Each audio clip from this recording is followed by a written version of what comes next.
on? No.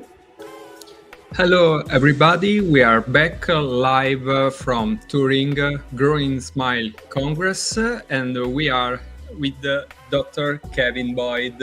Kevin, thank you to be here. Thanks for having me. I'm thrilled to be here. Okay, Kevin, tomorrow you have a lecture, and we have a lot of doctors that said me, I really want to listen the lecture of Dr. Boyd, and we are very interested, and we have some questions before your lecture. Okay. Well, that's thrilling to me that there are people that even know what I talk about. So it's a little obscure relative to dentistry, but that makes me very happy. Okay, well, we I have a little preview of your lecture. Okay. Yep. Kevin, let's talk about connection between nutrition and craniofacial development. How does a modern diet of ultra-processed foods affect the growth of oral and respiratory structures in children? Well, you said craniofacial development, and you brought up respiratory, and I'm of the mind that they should always be talked about together. We call it the craniofacial respiratory complex because they are so intimately connected from when the baby is not even born yet. In terms of nutrition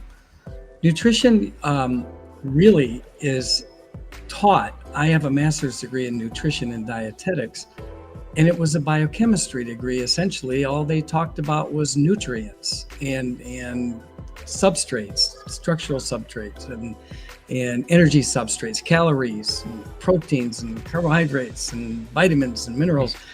But they didn't talk about chewing, biological food processing. And so that's something that is left out of dietary and nutrition counseling. And I want to sort of introduce that into the dental education. Postdoctoral and predoctoral dental education should really contain modules aimed at diet counseling, not just on nutrients, but also the importance of mastication or chewing and swallowing. Very important, highly related. Okay.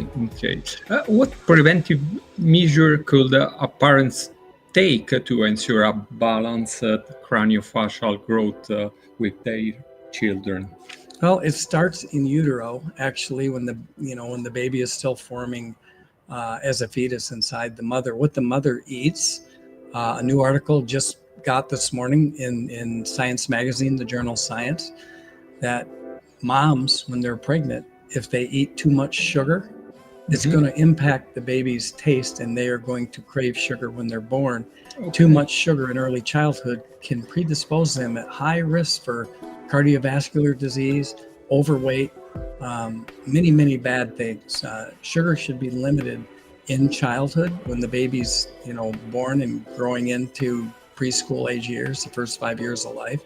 But really, it should start before that. The mother needs to eat less sugar. Brand new data. Okay.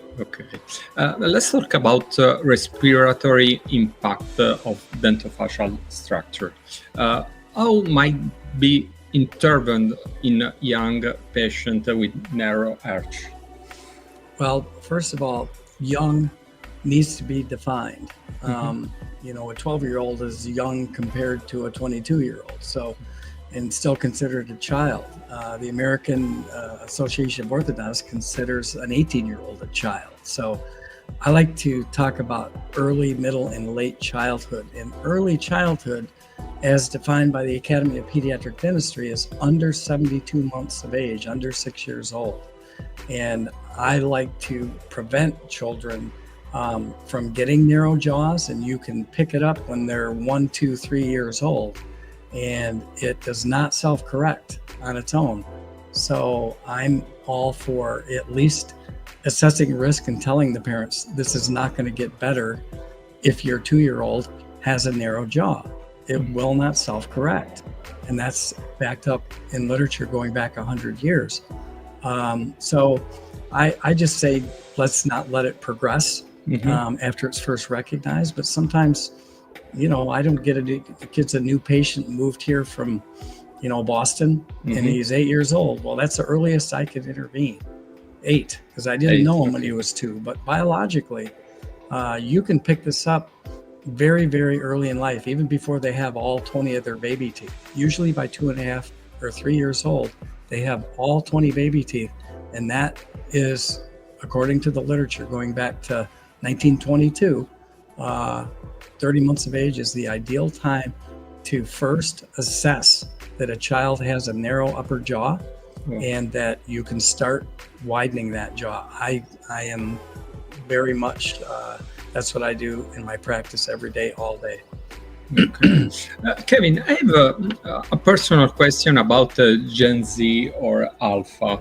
The risk of malocclusion due to posture and use of digital device. Do you think can we have a connection related to the use of digital device?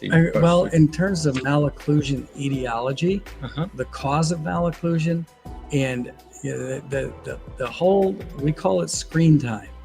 And there's several papers published in the journal, JAMA, Journal of the American Medical Association Pediatrics, on excess screen time. When we see children under 6 years old that have tooth decay, we call it early childhood caries. That's decay before the age of 72 months. I've introduced to the Academy of Pediatric Dentistry to consider coming up with a definition of early childhood screen time as being, I don't know about, malocclusion etiology. Often kids who are on screens too much, it can damage their eyes. They're not outdoors. They're usually indoors. They're not getting vitamin D to the retina. They're getting myopia, nearsightedness. And probably most of these kids also are eating soft foods. They're drinking their vegetables. They're not chewing them. Okay. That's a problem. So there probably is a relationship, but it's probably not necessarily a direct. Their posture is usually bad because they're leaning over their phones, leaning over their iPads. So I'm glad you brought that up. Nobody's ever asked me that question. So I'm glad somebody else is paying attention to it. Oh, thank you. So, Kevin, thank you to join us. Thank you to be here and enjoy the Congress. I'm thrilled to be here, and I'm enjoying every minute of it, even though I don't understand a word of Italian. The results speak for themselves. So thank you. I think it will be interesting today and tomorrow. Yeah. Okay. Thank you. Thank you again. Thank you. Great.